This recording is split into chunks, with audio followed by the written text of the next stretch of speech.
Well, I think we got a lot of that cleared up then. A couple of questions I have for you since we're in the room. The first one is, what did you think of the Jubilee thing? It's what I'm used to at this point. It's kind of wild, kind of wacky.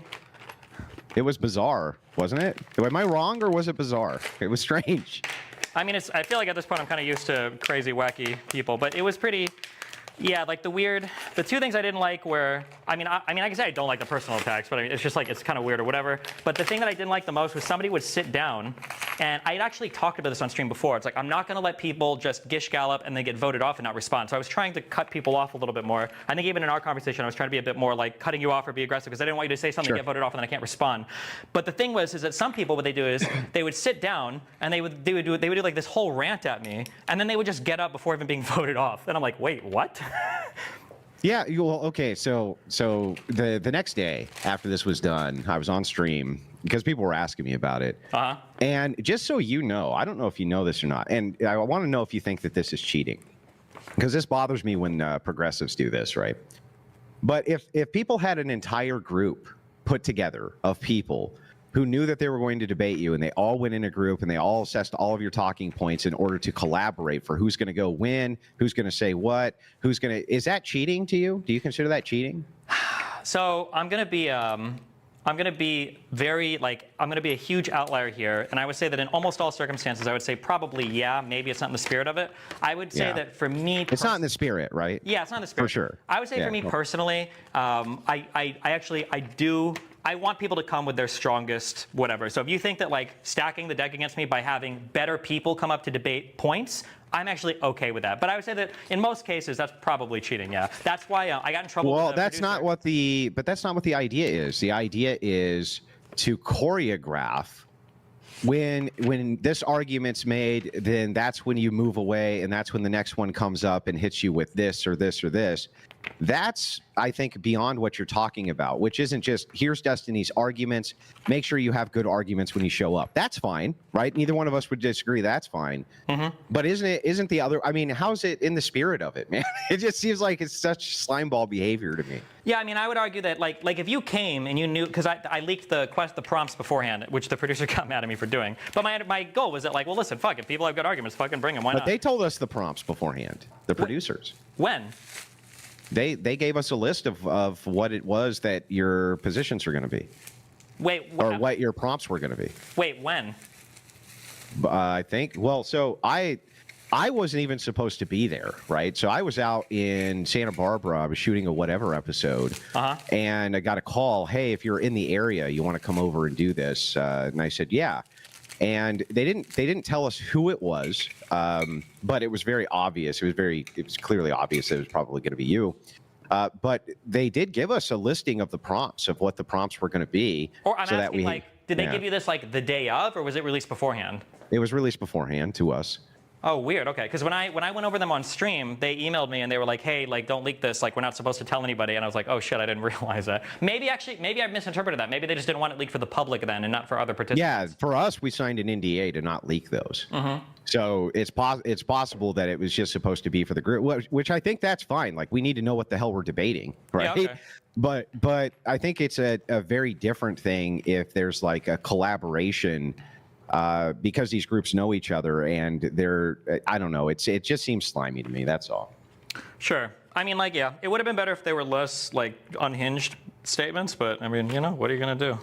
Yeah, well, they were they just became shouting matches. They just became shouting matches. I don't even mind shouting matches, but I feel like, just like the one guy coming up and asking me, like, what's the penal code for the law? Or like the one guy that came up and he was like, can you say that MAGA wouldn't, actually this is an Andrew argument, but when the guy came up and he was like, how can you say that MAGA wouldn't exist without disinformation? I was like, well, technically I can't actually know that. Like, we're supposed to, you were there, you were sitting there where she was like, I need you to make this prompt more spicy. Or she was telling me to make like the most divisive prompt. I was like, okay, yeah, let's do this one. And I was like, well, no, I can't say would this definitively exist or not exist in all possible worlds. There's no way I could know that. And the guy's like, okay, I win. That Mika guy, like, okay, well, but. Oh yeah, that guy, you were like, well, yeah, if this was Philosophy 101. Yeah, I remember that. Yeah. That was, but the truth is because I was sitting behind the speaker, I couldn't hear a lot of what those guys were saying. Like, I actually couldn't hear it. From your perspective, you probably heard them fine. Yeah. But for the audience, it was actually very difficult to hear what a lot of those guys said. So when I rewatched it today, I was like, oh, that's what that guy said. I couldn't hear half of it. But anyway, yeah, I just wanted to get your take on that and see what you thought about the Jubilee thing. I think that it's sneaky to have like a coordination like that. Personally, I did. Like, if it was a conservative in the chair, I would have called foul. Sure. That's all. You know. Well, so just conservatives cheating again. You know, nothing new.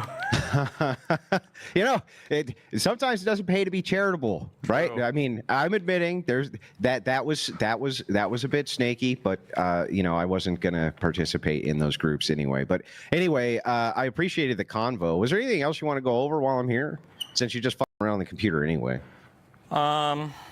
Well, I mean, not unless you can think of anything. I'm just building my studio. Well, yeah, there's a couple other things that I wouldn't mind diving into. So we dove in to the idea of what's going to happen this coming election a little bit, but not much. Tim Pool has had multiple people on now who are predicting civil unrest post-election, regardless of the outcome, regardless of if it's Kamala or it's Trump. What do you think there? Do you think that there's a good possibility of this at this point?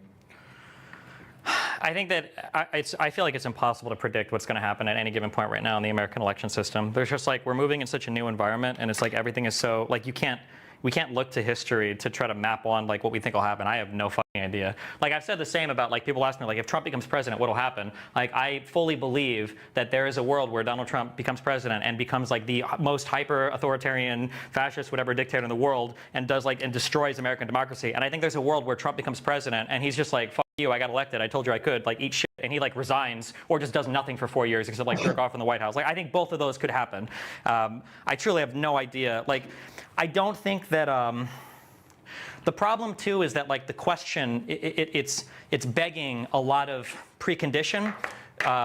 Something I've noticed at the media, it happens in the media, is people will like foment the conditions for a feeling to be there, and then when the feeling is there, they'll like cite the feeling like it's novel. So somebody will say something like, I'll give an example of both sides for fairness. Somebody will say something like, cops kill black people all the time. It's just like an epidemic in society. And then everybody will feel like, oh my God, cops are killing black people all the time. And then a conservative will say, well, hold on. It's like not happening anywhere near as much as you guys think it is. It's like 10 unarmed black people a year, not like 10,000.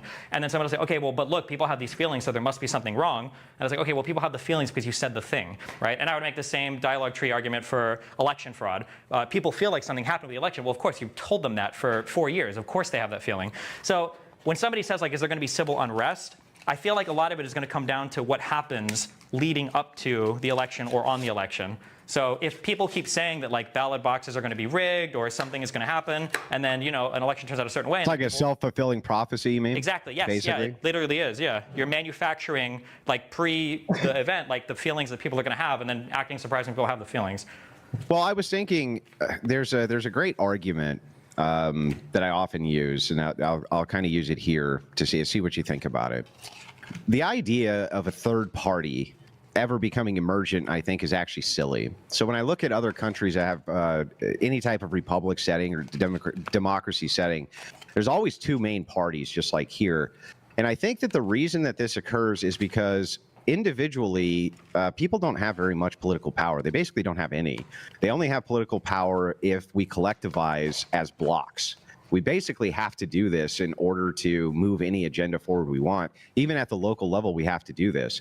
So I think we're essentially stuck with two parties, because if one party consolidates enough influence to actually push an agenda, then people who don't like it will have to then collectivize in equal numbers to oppose that agenda. So I don't think there's actually any way out of the two-party system. So I think we're stuck with polarization until breakdown, Destiny. I mean, maybe, yeah. I mean, like, I think there's a whole bunch of like statistical artifacts, I don't know if you call them, that make it as well that we have to be two parties. Like, the spoiler effect is a big one. Let's say that I slightly disagree with Trump or I slightly disagree with Kamala, and I make my own party. All I'm doing is entrenching the power on the other side, because now I've split the vote on my side with people that would hopefully agree with me more than the other people. So that's an issue. First past the post is arguably an issue, although every voting system has problems. Our Congress is arguably an issue because we don't have a parliamentary system. Like, I don't know. Yeah, I don't necessarily. But even in those systems, it usually just comes down to one party which has enough influence that if another party wants to oppose it, they have to collectivize in significant enough numbers to do so. And so it just kind of always ends up being this two-party thing over and over again. It kind of makes sense why. Yeah, because you have to have enough of a block to oppose something, right? Yeah, but I think that one of the nice things about, I hate that I'm saying this fucking Huey guy convinced me a little bit. One of the nice things about having more than two parties, even if we had like a four-party system in the United States, I think it would be greatly improved because a four-party system would cause each of the two main parties to change a little bit so that they don't lose too much. So like, let's say for instance, let's say you thought Kamala was too far left, or there are a lot of people right now, maybe not you included, but there are a lot of people that might not be happy with Trump, but honestly, like, you might not like Trump, but you might even think that Trump, the insurrection was real and all that, but voting for a far left government, voting for Kamala, it's a tall order for like a principally conservative person. That's a really hard thing to do. So, but if there was a second conservative party to vote for, there's two good things that happen. One, you can still vote conservative, but you don't have to buy into the crazy conservative guy if you don't like him. But also, two, it might moderate the view of that crazy conservative guy a little bit because now you'll lose a ton of people to the other conservative party. Same thing on the left. If there are two left parties, right? If you feel like your person's going too far left, well, they've got your vote no matter what because you're not fucking voting conservative, not in the United States. But if there's a second left party, it gives people another option and it forces people to moderate a bit. I feel like having four parties would help a lot, but who knows? Maybe we run into it. It could, but I guess the argument that I would make against this is if you take a single issue like abortion, one side literally thinks you're murdering babies and the other one thinks that they're lunatics, right? It's actually pretty simple, right? One side literally believes you're murdering children, the other side thinks you're not. It's right. It's like it breaks down to this.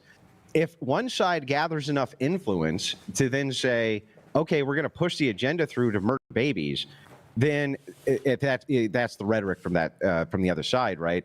Then it seems to me that necessarily everybody who doesn't want to see babies murdered are going to then collectivize in order to oppose this party that believes in baby murder, right? So I don't see a way around it because they would have to have enough influence to stop that agenda, which means it would have to equalize, right? So it would have to be at least 1-to-1.